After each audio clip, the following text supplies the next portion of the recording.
Hello everyone and welcome to today's Cambridge University Press English Language Teaching webinar, an introduction to the Cambridge English Corpus with Sarah Grieves, who's the Language Research Project Manager at Cambridge University Press.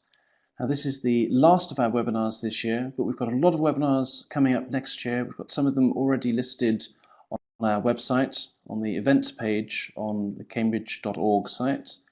So do take a look at that afterwards. But for now, delighted to have Sarah joining us to tell us more about the Cambridge English Corpus.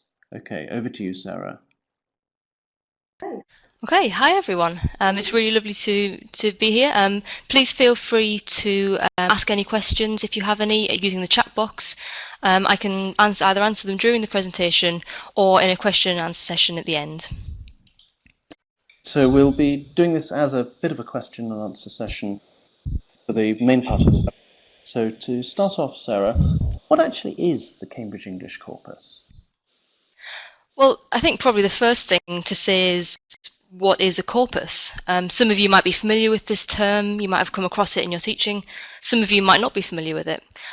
So really a corpus is just a very large, systematic collection of naturally occurring written and spoken language, and we usually store that as an electronic database. The plural of corpus is corpora, so if you hear that, that's what we mean. And we can use these corpora, these collections of language, to look at how language actually works, how it all fits together, what we normally find occurring together, which words are really frequent, and which words and expressions we never hear. And these are the kind of questions that we can answer.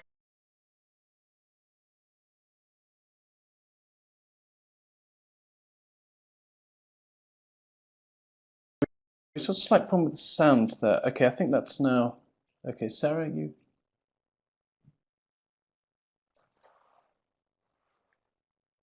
Hi everyone. Can you all hear me okay? Okay, one moment. Sorry, just a slight problem with the sound here at the moment.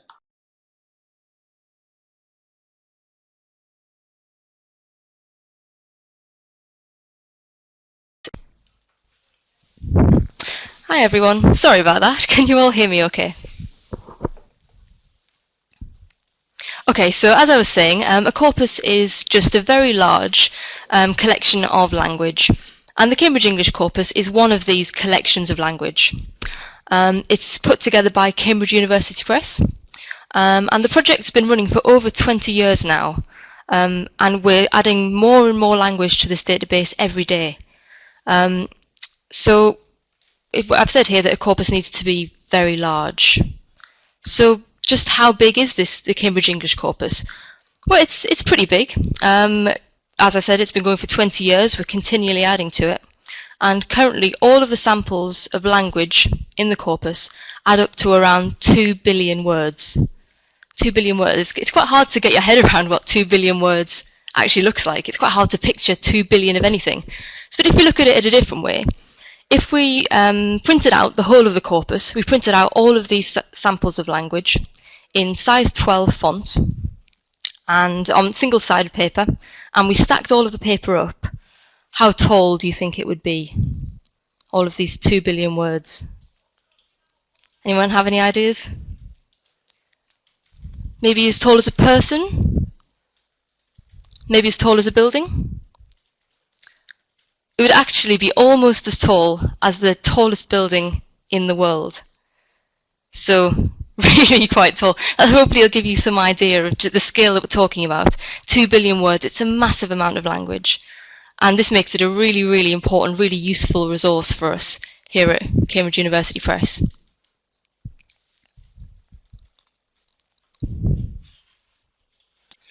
And so there are a number of different corpora then. How do they differ from each other? Yeah, we've got lots of different types of language in the corpus, like you say. We've got what we call the Cambridge English Corpus, the main Cambridge English Corpus.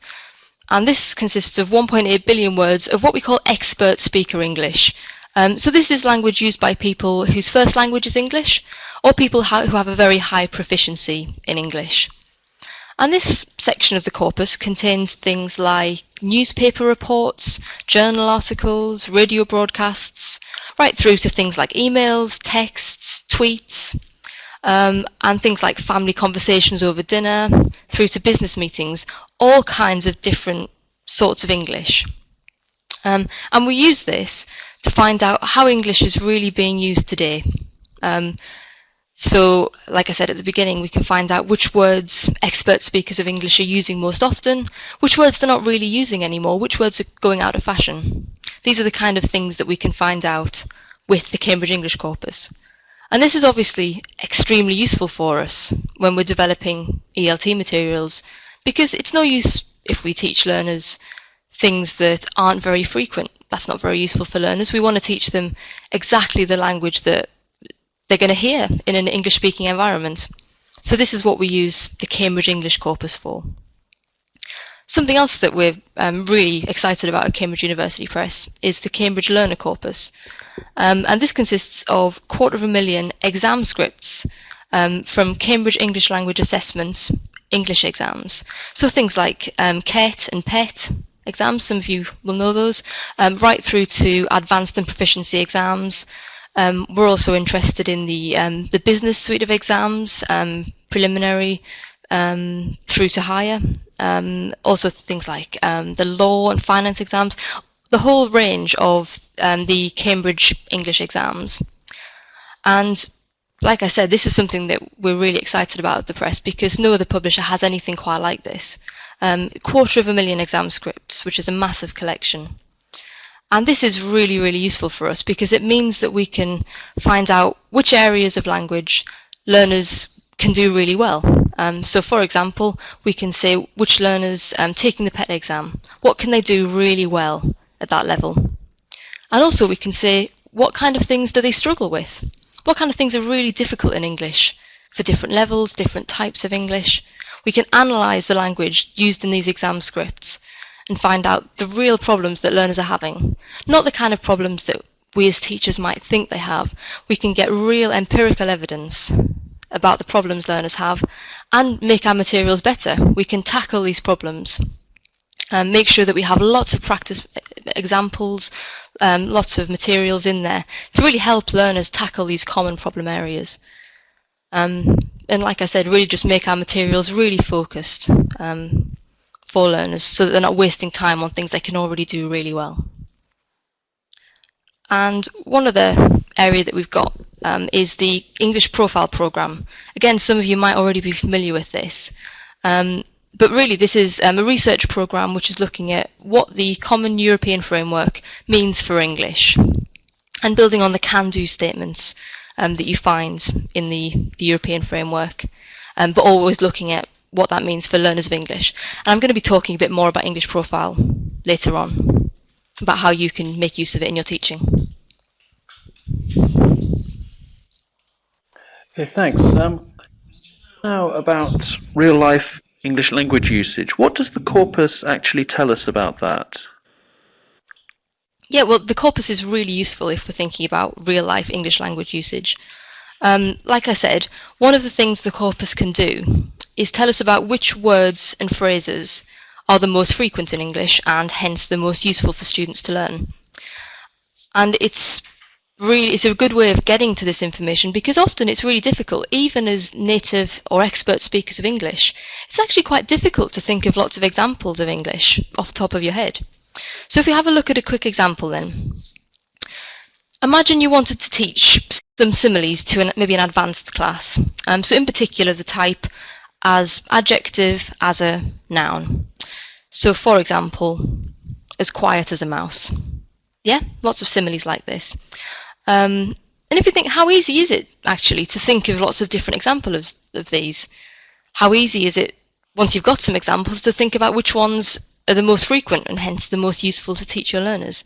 It's actually really difficult. I'm struggling to think of a couple off the top of my head now. But if we use the Cambridge English Corpus, analyse the language in there to pull out lots of examples of this kind of simile, I ran that search and it took about 20 seconds. So let's see how many we can think of in 20 seconds. So once the yellow bar has disappeared, I'll say go. The yellow bar will count down, and that'll give you 20 seconds to think of as many examples of these similes as you can. Okay, are we ready? Off we go. Got 20 seconds.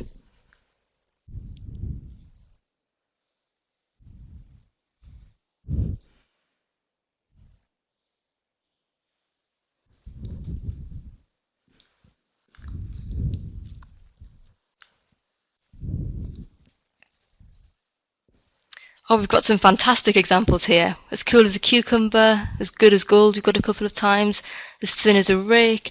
Lots of wonderful examples. Thank you very much for those. So how many in total did you get in 20 seconds? 2, 3, 4? Oh, yep, someone there's got quite a few. Yeah, but maybe a handful of examples in 20 seconds. But when I ran this search in the corpus, I got 98 examples. And this is just a few of them. These are a few of my favourites. So you can see they're ranked in order of frequency, so that you can see as white as a sheet is actually the most common of these types of similes. And I don't think we actually had that in all of these examples that we had in the chat box.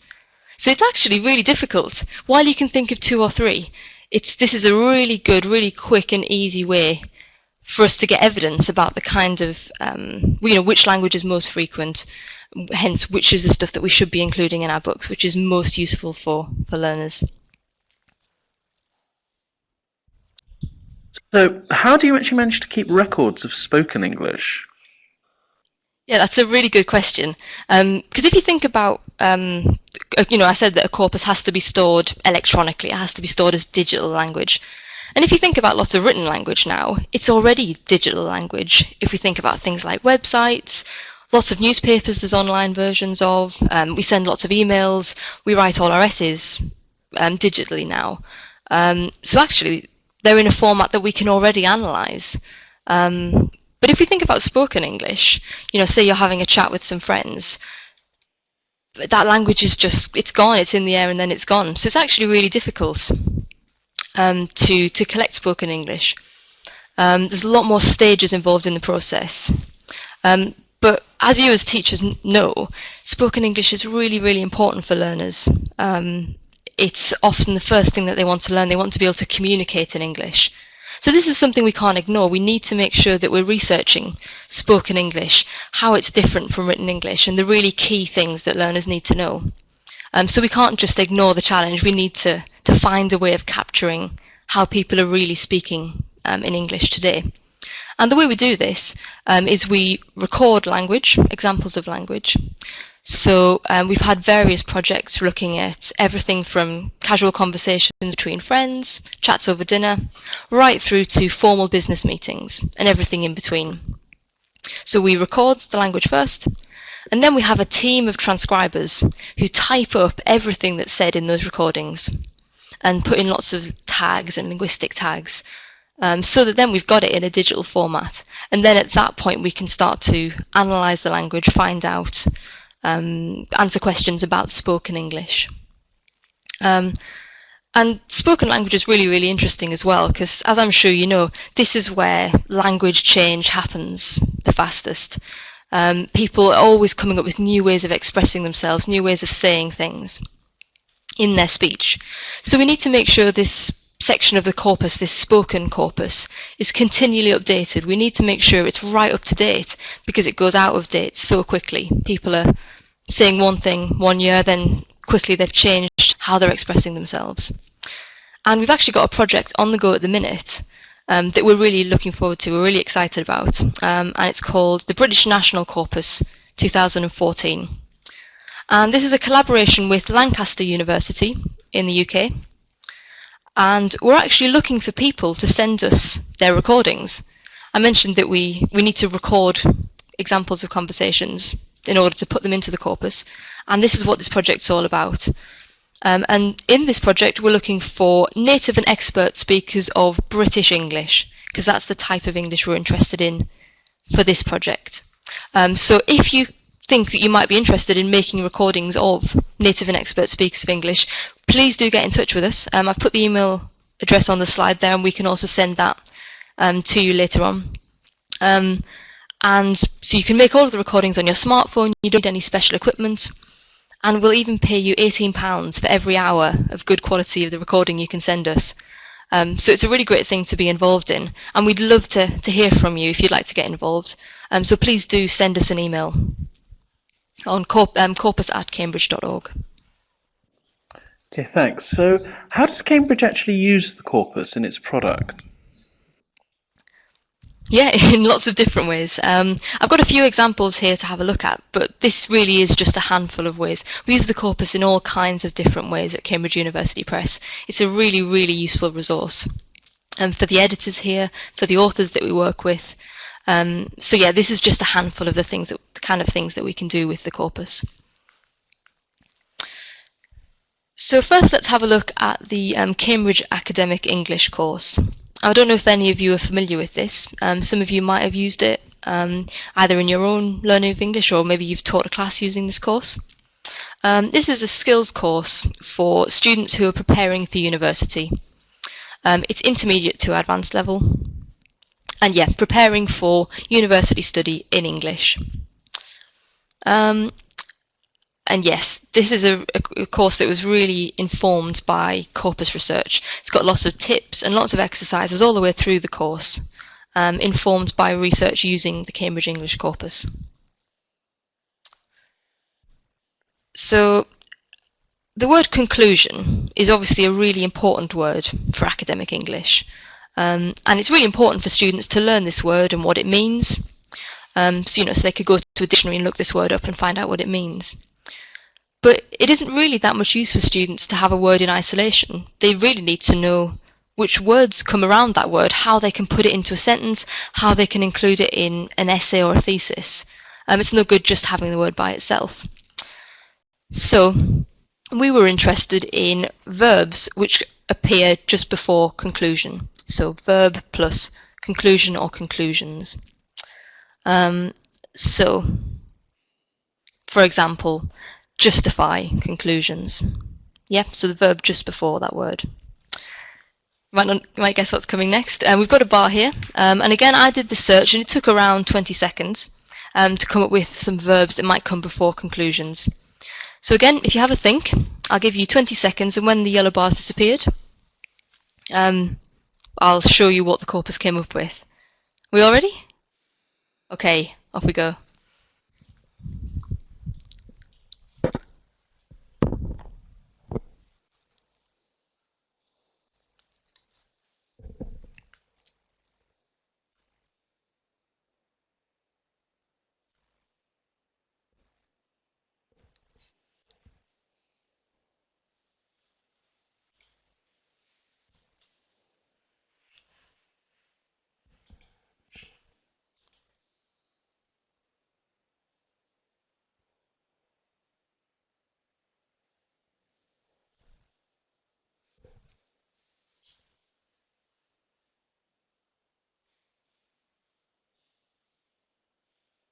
Fantastic. Loads of lovely examples of verbs there, which come with conclusions.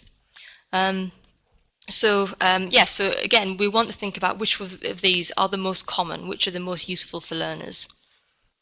And this is a screenshot from our corpus software.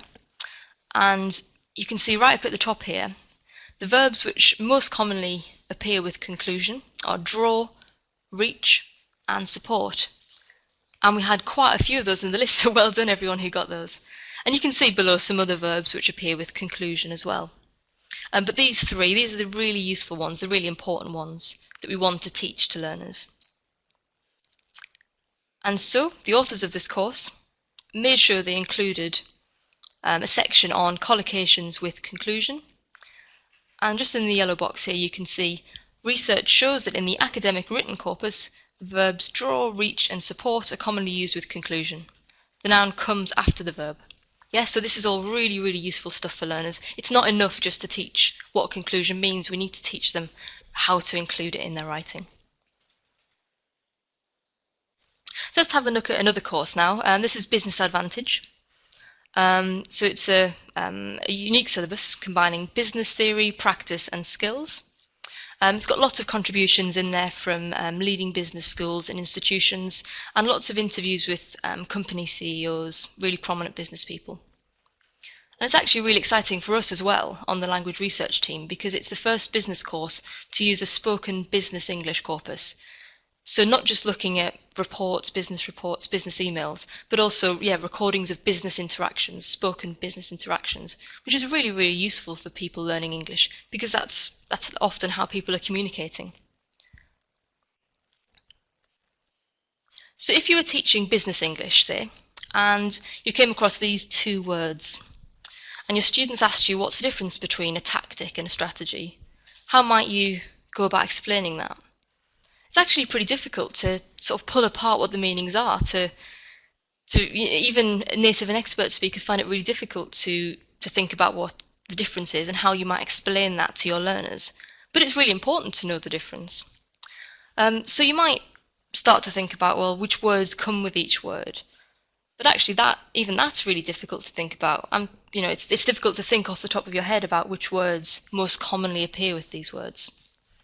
So what we did is we used the corpus to look at adjectives which commonly appear with each of these words. And here are the results that we found. So one of these boxes are the adjectives that go with tactic, and one of these boxes are the adjectives that go with strategy. So which do you think is which? Can anyone have a guess?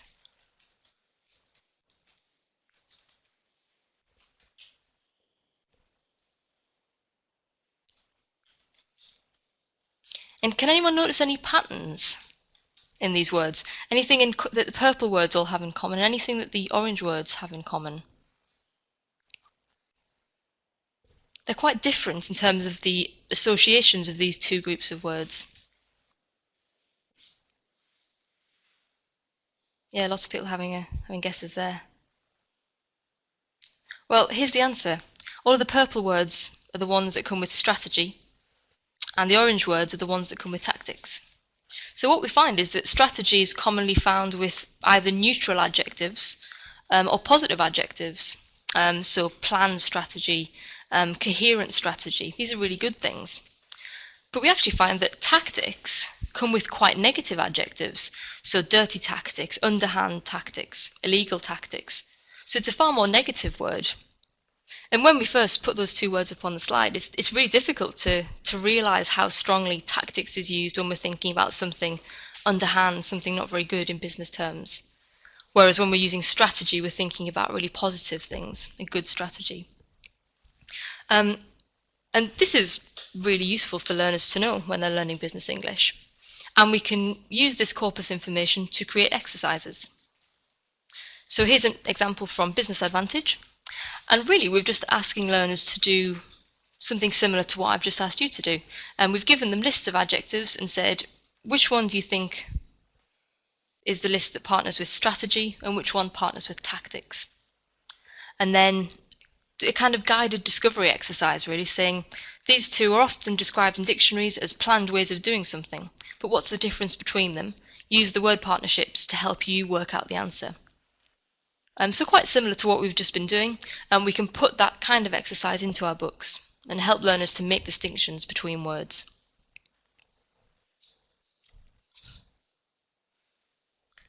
So here's another course that I'm sure lots of you will be familiar with. English in Mind. It's a 6-level course aimed at teenagers, and each section's got a Get It Right section at the end, which is all based on information from the Cambridge Learner Corpus. So hopefully you can remember from the beginning, the Cambridge Learner Corpus is a collection of exam scripts that we can use to find out how learners are using English in their writing.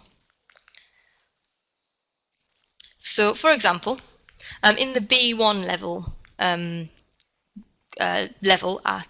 for English in Mind, we wanted to find out which verbs B1 learners commonly get confused.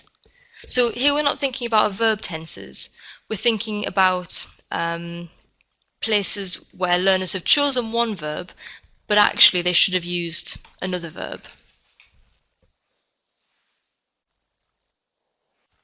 And we did the research, and again, here's a screenshot from our research software. And we found that make and do are the two verbs that learners at B1 level commonly get confused. And you can see why. It's quite difficult sometimes to work out which nouns collocate with these two verbs. So make and do, this is a real problem area for learners at B1. And in English in mind, we're going to make sure that we tackle this problem. So here's an example of an exercise from one of these Get It Right sections, corpus informed Get It Right sections. We've got make or do. The common verbs make and do are often used with particular nouns. So explaining to learners what the difference between them is and how they can use them, just to help them avoid making this common mistake, this common problem area. And so far we've mainly been looking at books, sort of printed courses, but the corpus also informs all of Cambridge University Press's digital products. So for example, some of you might have used Cambridge Dictionaries online, a really, really useful resource for teachers. So if we think about how we make the definitions for Cambridge Dictionaries online, if we think about the verb cause, if say you had to teach this to your learners, how might you go about defining it? What would you say the verb cause means?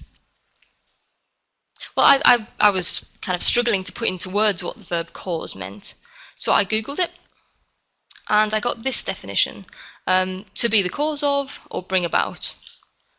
That's a pretty good definition, yeah. Fairly neutral verb, fairly neutral definition, yeah.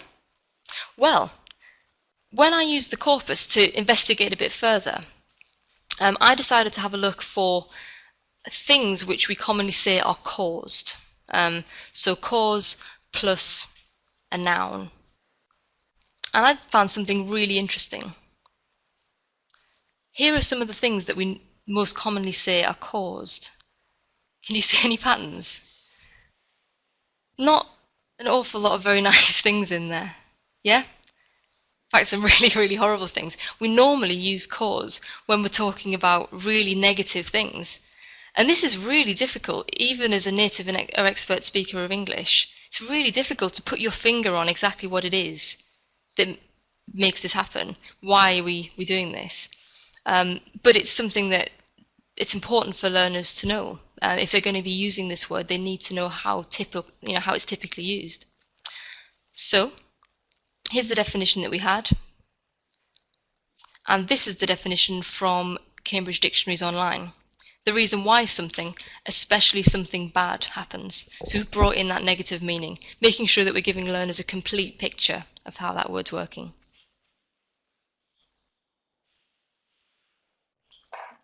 Okay, so how can teachers use corpora in their teaching?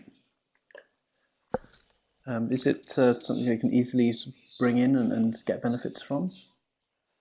Absolutely, yeah. There's lots of resources available, and corpus research, you don't need to have a PhD in linguistics to do it. It's really easy to do, and it's so useful for teaching. I found this a really, really useful way of informing teaching materials. So firstly, I mentioned English Profile quite briefly at the beginning of the talk, but this is something I'm going to return to because it's such a useful resource for teachers. So English Profile, like I said, it's all about understanding what the Common European Framework of Reference means for English. So that's from A1 level, so breakthrough level, right through to C2 level. So pre-CET right through to CPE if we're talking about the Cambridge English exams. And it's all about investigating real learner English. So like I said before, as teachers, we've got intuitions about what our learners are going to find difficult and where they're going to have problems. But English Profile is all about using empirical evidence. It's all investigating this real language to find out how we can make our materials, make our teaching most effective for learners. And one of the resources which has come out of this English Profile research program is the English Vocabulary Profile. And this is a free online resource, and I urge you all to go on the website and sign up because it's absolutely fantastic. It's so useful. What it does is it assigns the CEFR levels to not only to different words, but also to different senses of a word. So if you think about a word like blue, we might expect learners at quite a low level to understand blue in the sense of the colour. I have a blue jacket.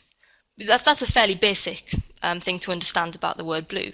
So you might say, oh well, I would assume that was an A level, maybe A1 or A2.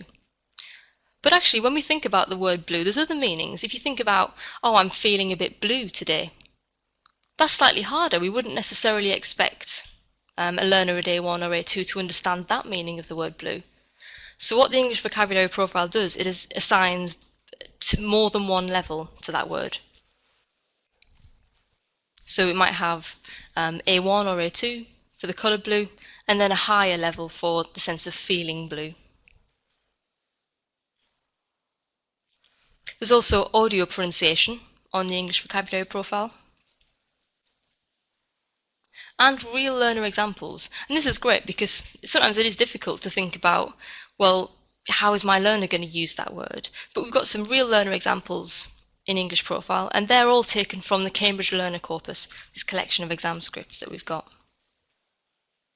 It's really intuitive and it's really easy to use. Like I said, you really don't need to have a PhD in English linguistics to be able to use English profile. It's very intuitive. It's as simple as Google to use. And it also, maybe most importantly, it takes account of current native speaker frequency. So I said that we can use the Cambridge English Corpus to find out what native and expert speakers of English are saying most commonly. And this is really important for English profile, for the English vocabulary profile in particular, because we don't want to be including things that, while they're quite easy for learners to pick up, maybe aren't very useful. They're never going to see them written down, they're never going to hear anyone saying them. And maybe if a learner was to say a certain expression, it might sound slightly odd, slightly old-fashioned. So what we've done with the English vocabulary profile is made sure that everything that's in there has been checked against current native speaker, expert speaker frequency. So for example, an expression like, oh, it's raining cats and dogs. It's quite a nice expression, it's quite a fun idiom. But actually, we find that in England today, in English-speaking countries today, people aren't really saying that. It isn't very common, and so it's not really that useful for learners to know, for them to learn. There's other idioms which are far more useful for them to learn. So we make sure that the English vocabulary profile takes account of these frequencies and doesn't include anything that's not going to be very useful for your learners. So definitely, if you're a teacher, I wholeheartedly recommend English profile. Here's what it looks like, just to give you an idea. So when you sign in, this is what you see. You've got a search box on the left, and here it is in a little bit more detail. You can search by level. So if your learners are A1 or C2, you can search for their correct level. You can look at British and American English because they are different, and we've made sure that we've catered for both of those in the EVP. You can look at different categories, so words, phrases, phrasal verbs, and idioms. You can search by part of speech, so if you're teaching a lesson on adjectives or adverbs, you can use the EVP just to look at that part of speech. We can look at grammar, so for example, we can bring up lots of uncountable nouns. That might be something that you have a class that they find it really difficult. We look at different usages as well, because this is something that's sometimes quite tricky for learners, the difference between formal language and informal language, and even literary language, things that you might hear in a poem, but you might never say, when you're chatting over a cup of coffee. And we also, you can search the vocabulary profile by topic. So for example, food and drink, animals, money, sport, business, lots of different topics you can search by. And also affixation, so prefixes and suffixes. And here's just a close-up of the search screen that you get. So it's really easy to use, really intuitive. And this is really useful for teachers because imagine you were teaching a class, an upper intermediate class, say a B2 class, for a reading or a listening lesson maybe, and your text includes all of these words and expressions. So which of them do you think a B2 class might already know, and which of them might you need to pre-teach? So again, you've got 20 seconds to have a think. Which level from the CEFR do you think these words are at? A2, B1, B2 or C1? Okay, off we go.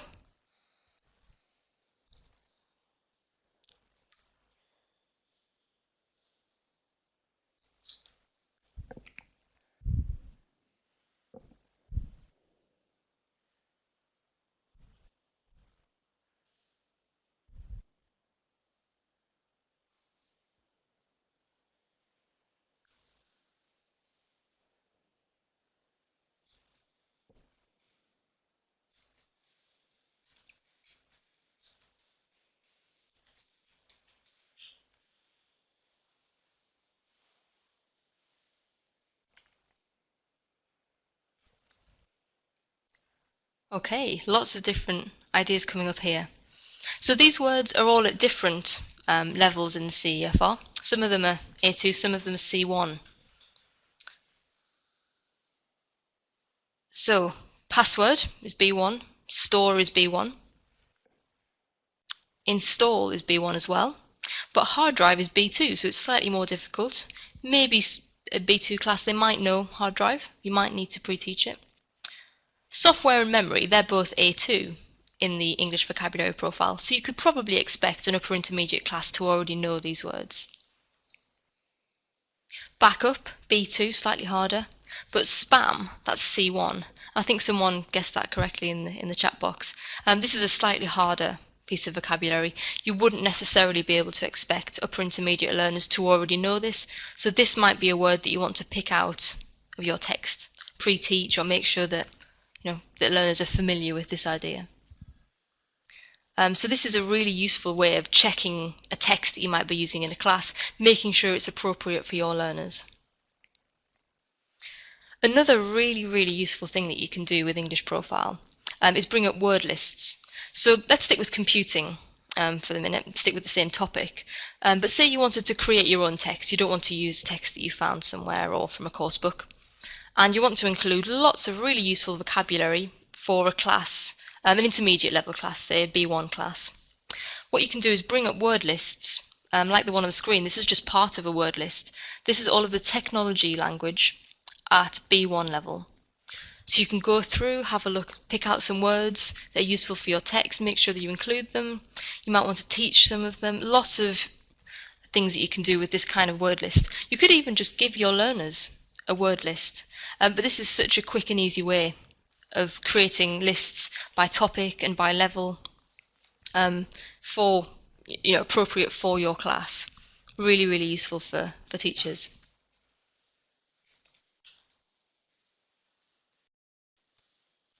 So I've talked quite a lot about English Profile so far, but there's lots of other corpus resources that you can use available online. And lots of the different things that you can do with them as well. So one thing that you can do with corpora is you can create find the missing word exercises. So you can search for a word in a corpus, get lots of example sentences, and then delete your search word. And then students have to work out which word is missing from each of the sentences. Yep, so here's some examples. So I just used to smile and laugh and blank. I know, but it'll be fun. Lots of sentences like this with a gap in the middle. Can anyone guess what the missing word is?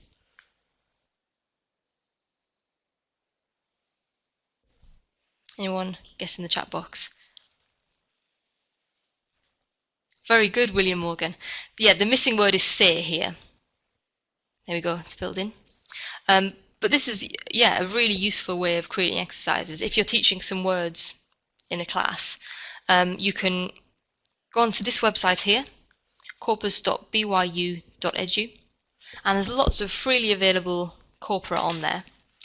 So you can go on, search for any word you like, any word that you're interested in teaching, take out your search word, and you've got a ready-made exercise for your students to do. Another kind of exercise you might want to do is ask your students to describe how a word is being used. So it's similar to the guided discovery exercise we looked at from Business Advantage, getting your students to look at some examples and think about what a word is doing. So how is a word most often used? Which words are found with it? And you can use a corpus, again, to bring out all of your example sentences. You don't need to think them up off the top of your head.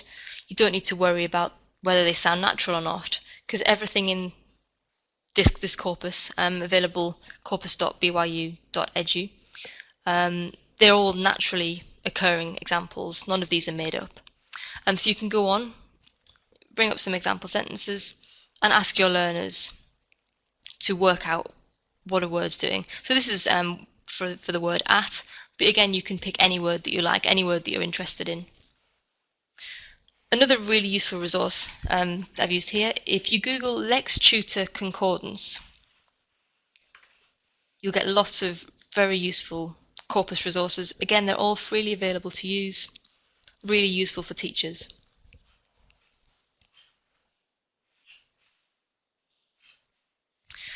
And again, something that learners enjoy doing is spotting errors in sentences. So obviously, if you're using these corpus resources, we're going to be looking at native and expert speaker English, so you're not going to have errors or problems in them. But you can modify the results that you get. You can modify the sentences that you pull out to create errors, and then ask students to spot the problems and correct them themselves. So for example, if you were studying the difference between so and such with learners, then you could bring up lots of sentences with so and such in, switch them around, as in the examples here, and ask learners to find the problems and correct them. And you could, bring in as many different searches as you like, bring up lots of example sentences, tailor your exercise so that it's suitable for your students. And again, if you Google Lex Tutor Concordance, you'll find lots of useful resources on the website there.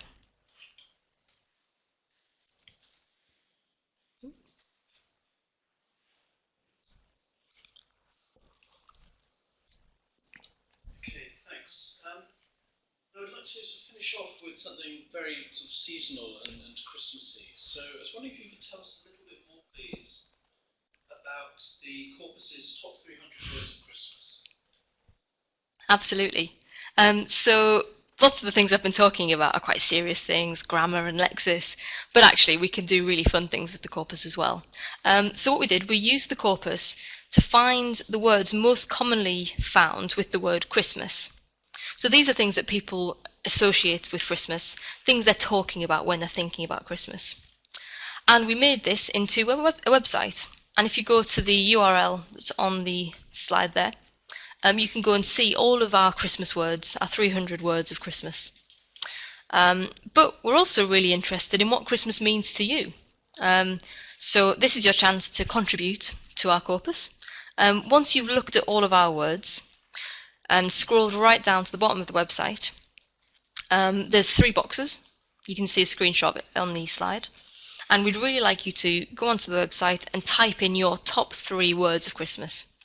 And once you type them in, you'll see your words appear, along with the words of everyone who's taken part. And we've had lots of submissions already, but we need more, so please all do go on and tell us what your top 3 Christmas words are. Okay, thank you very much, Sarah. We've now got time for some questions. We had a question from Alice Hora, who asked, what was the methodology behind how the words are categorized into CFR groups for English profile, I think? Yeah, sure. So what we did is we found all of the examples in the Cambridge Learner Corpus where learners used those words. And then we looked at how that broke down by level. And what we were interested in, we weren't looking at where learners started to use a word. We were looking at the level where learners could use that word correctly and confidently, a significant enough proportion of the time, if you like. So not just where 1 or 2 learners at a level could use that word. And we were interested in at what point we could reasonably expect learners at that level to be able to use a word correctly and proficiently. And then we would assign that word the particular CEFR level which corresponded to that. Does that answer your question?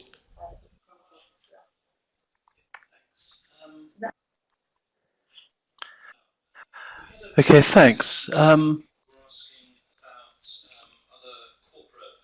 Now, we had a few questions where people were asking about other corpora that could use. Now, I think you shared some of those in the later discussion, but are there any others that you think are particularly worth mentioning, or are those the key ones? Yes. So the ones that I mentioned are probably the key ones.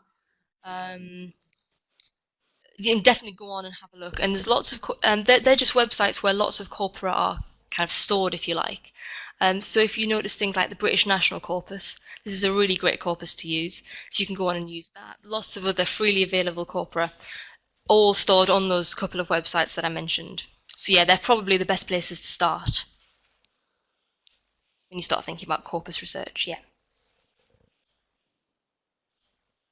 Thanks. How long have you been working on? I've been working on corpora for 4 years. I've been part of the language research team at Cambridge University Press, for 4 years. But like I said, the project's been going on for 20 years, so way before I started. Yeah, it's great to be involved in something which has been running for so long. Most enjoyable aspect? Just finding out really surprising things about language. I get really enthusiastic about the English language. It's such a fascinating thing. So yeah, just when you come across something which you could never have guessed, so like the verb cause, for example. I'm a native speaker of English myself. I've been speaking it for over 20 years, and I had no idea that we used it in this way. So things like that, I think, just really surprising, interesting facts about English. Okay, thanks. Got another question. Apart from the British National Corpus, are there any other spoken corpora that can be used for purposes? This is from Alice, who's interested in running a web page with activities based on corpora. I'm not sure about commercial purposes. One thing that I should have said actually earlier about the new Spoken British National Corpus 2014 project is that that's going to be freely available for research purposes. In terms of commercial purposes, I'm not sure off the top of my head, but that's something that I can certainly look into if you get in touch with us after the webinar. And I can have a look for you and find out. But yeah, like I said, if you're a researcher who's interested in spoken corpora, then watch this space, because as soon as we have the British National Corpus 2014 ready, once we've got all the recordings in and transcribed, then we'll be making that available. Oh, that's excellent. Thank you. Okay, I think we'll draw a finish there. So thank you very much, Sarah. Thank you everyone for attending, particularly everyone who's been attending a lot of our webinars this year. And just to let you know that we've got a couple of webinars lined up in January already. On January the 20th, we've got Penny who's giving a talk about getting students to talk. And then on the 27th, we've got Adrian Doff from Cambridge English Empower, who's also going to be talking about motivating students to speak. So very good double bill there of webinars about conversations. So we'll also be making the webinar, the recording of today's webinar available on our YouTube channel and on our blog later on this week. And if you haven't already received your certificates, we should have certificates for today's webinar and for the last couple, all available by the end of the week. So thank you very much, everybody, and we hope to see you again on January the 2nd.